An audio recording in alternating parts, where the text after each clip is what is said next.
Lectura del libro del profeta Isaías. Me dijo el Señor: Tú eres mi siervo Israel, por medio de ti me glorificaré. Y ahora dice el Señor, el que me formó desde el vientre como siervo suyo, para que le devolviese a Jacob, para que le reuniera a Israel, he sido glorificado a los ojos de Dios. Y mi Dios era mi fuerza. Es poco que seas mi siervo para restablecer las tribus de Jacob y traer de vuelta a los supervivientes de Israel. Te hago luz de las naciones, para que mi salvación alcance hasta el confín de la tierra. Palabra de Dios.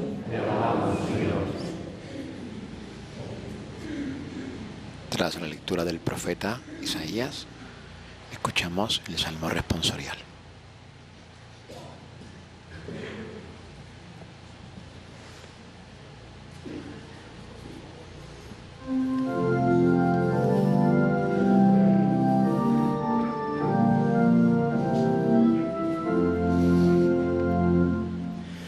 Aquí estoy, Señor, para hacer tu voluntad.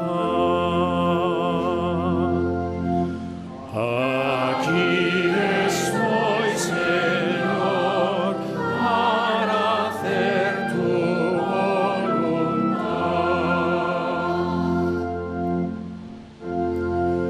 Yo esperaba con ansia al Señor. Él inclinó y escuchó mi grito. Me puso en la boca un cántico nuevo, un himno a nuestro Dios. Aquí estoy, Señor, para hacer tu voluntad.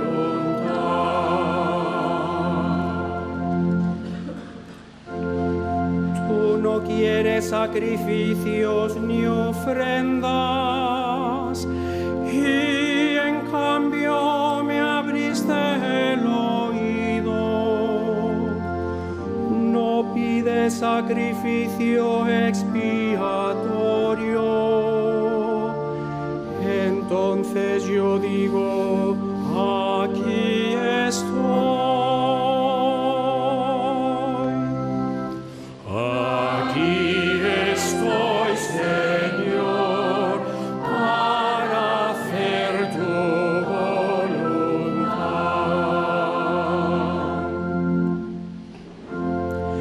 Como está escrito en mi libro, para hacer tu voluntad.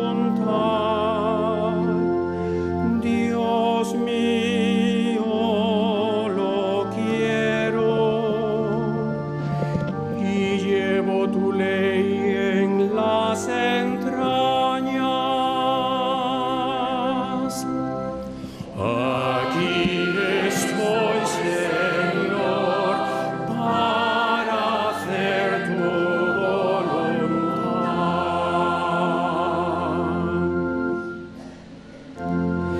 He proclamado tu salvación ante la gran asamblea. No he cerrado los labios, Señor, tú lo sabes. Aquí estoy, Señor, para hacer tu voluntad.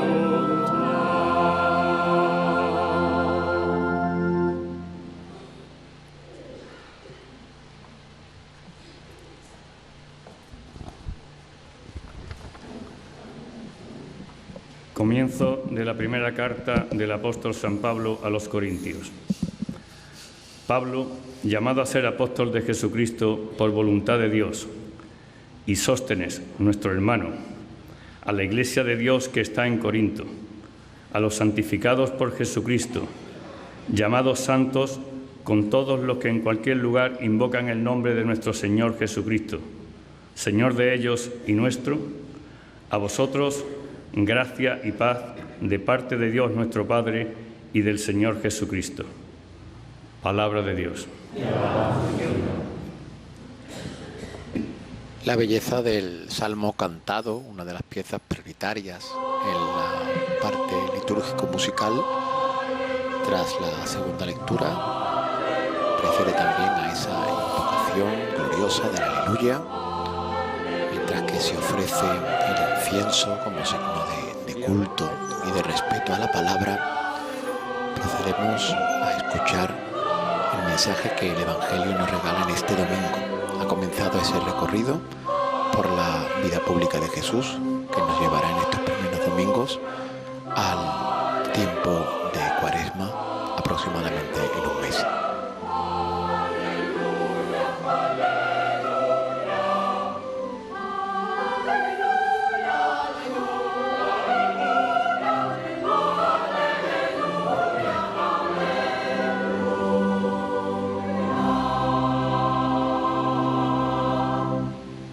El Señor esté con vosotros.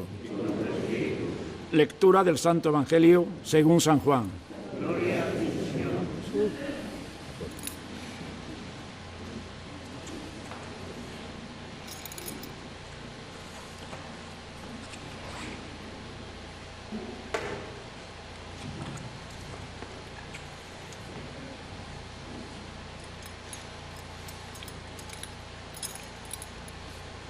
En aquel tiempo, al ver Juan a Jesús que venía hacia él, exclamó: «Este es el Cordero de Dios, que quita el pecado del mundo.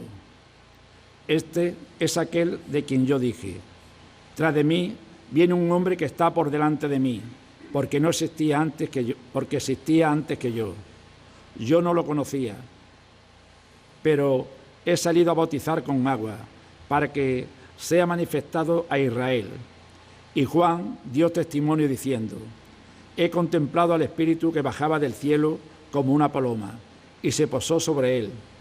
Yo no lo conocía, pero el que me envió a bautizar con agua me dijo: aquel sobre quien veas bajar el Espíritu y posarse sobre él, ese es el que ha de bautizar con Espíritu Santo. Y yo lo he visto, y he dado testimonio de que este es el Hijo de Dios». Palabra del Señor. De nuevo el diácono acerca al excelentísimo señor arzobispo el evangeliario para ser besado y que los fieles reciban la bendición.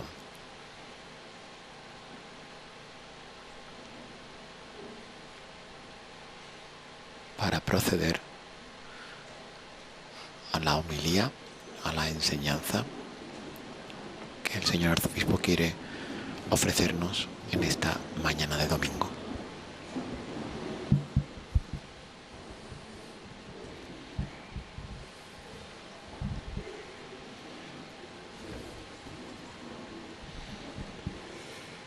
Queridos hermanos y hermanas que participáis en esta celebración, señor párroco y sacerdotes concelebrantes, diáconos, señor alcalde y corporación municipal del excelentísimo Ayuntamiento de Olivares, Consejo de Pastoral Parroquial, hermandades y grupos de la parroquia, representaciones de las diversas entidades de Olivares, hermanos y hermanas que participáis, ya sea presencialmente, ya sea a través de la retransmisión de 13 Televisión.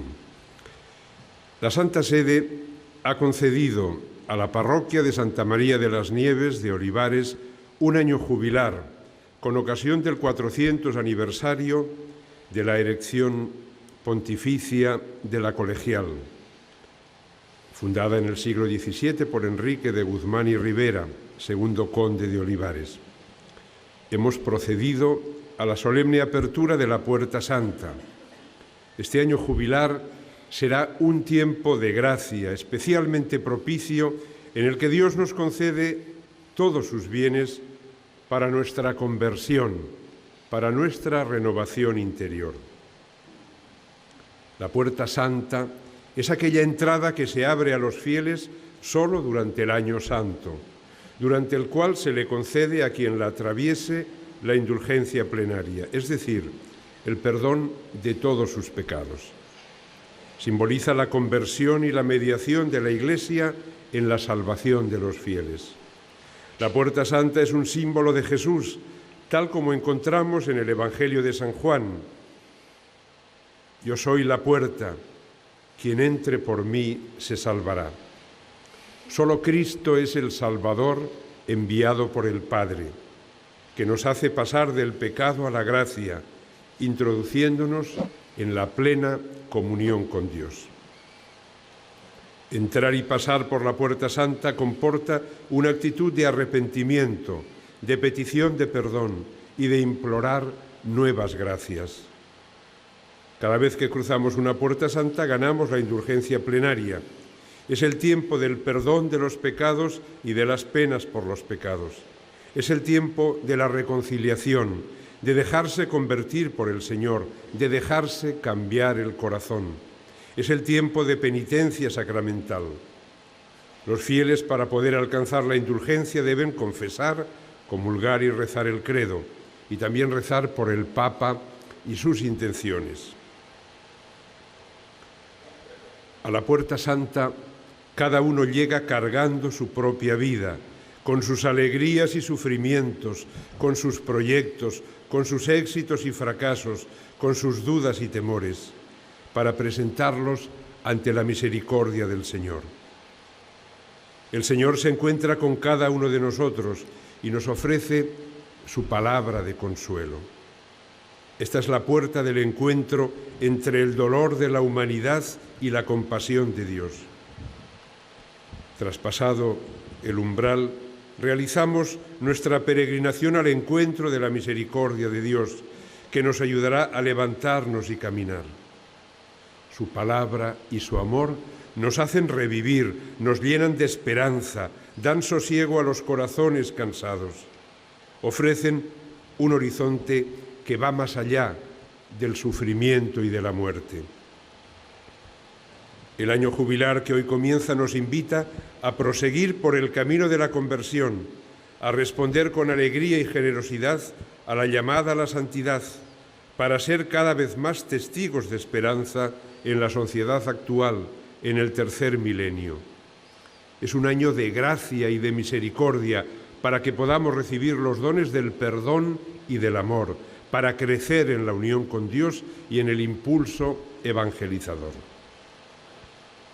Es muy importante, a lo largo del año jubilar, escuchar la palabra de Dios y meditarla, para que sea luz que ilumine nuestros pasos, para que renueve la Iglesia universal, la parroquia, las hermandades, los grupos, las familias, a cada uno de nosotros. Hoy celebramos, en comunión con toda la Iglesia universal, el segundo domingo del tiempo ordinario.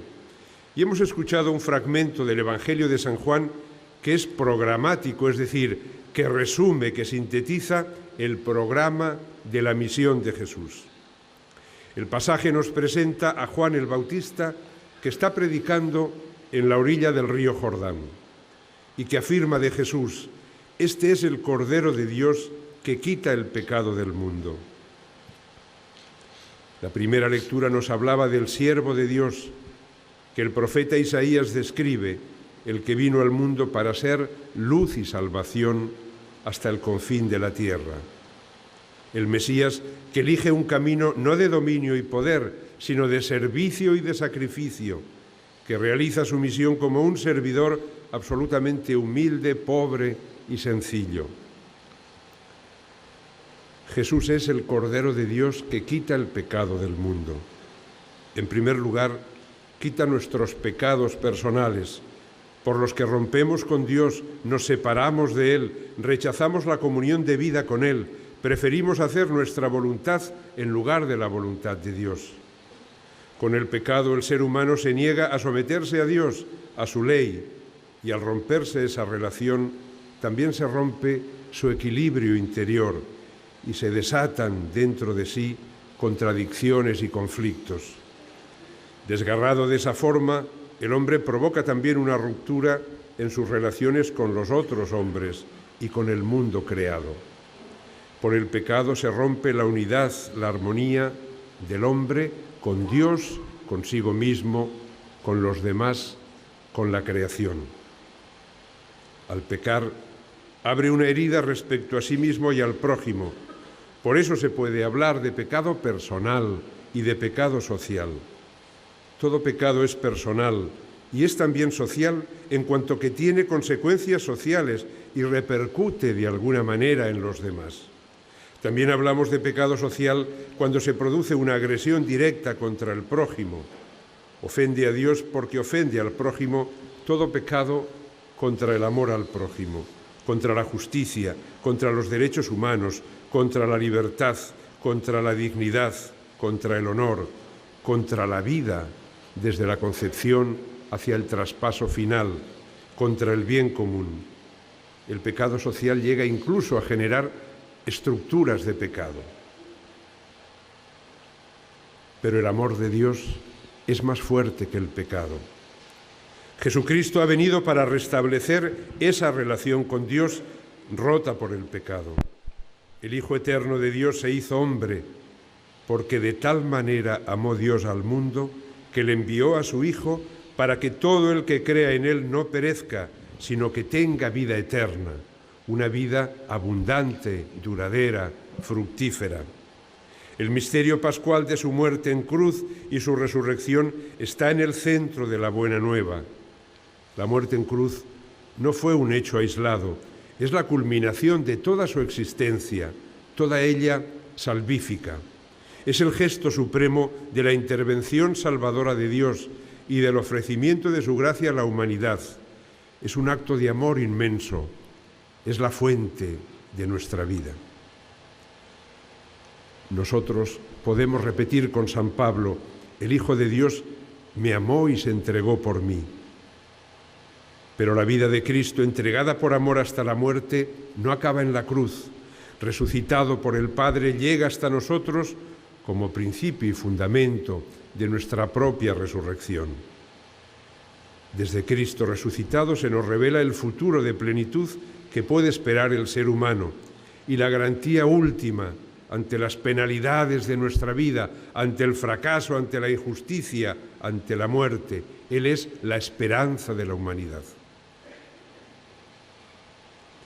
Comienza el año jubilar de Santa María de las Nieves en Olivares. En la obra de la salvación, María Santísima, con su respuesta generosa al plan de Dios, se convertiría en Madre de Dios y Madre nuestra. Ella es mediadora de la gracia porque nos lleva a Jesús, el Salvador del mundo. Ella intercede maternalmente por todos sus hijos desde el cielo y se convierte en modelo de la mediación y la maternidad de la Iglesia con sus hijos renacidos por el agua y el Espíritu. A María podemos acudir en todo momento, en toda ocasión, en toda circunstancia. Ella es consuelo y fortaleza en el camino de nuestra vida. La presencia de Santa María de las Nieves nos ayudará a vivir intensamente el año jubilar y a recibir todo el fruto que el Señor nos quiere conceder. Así sea.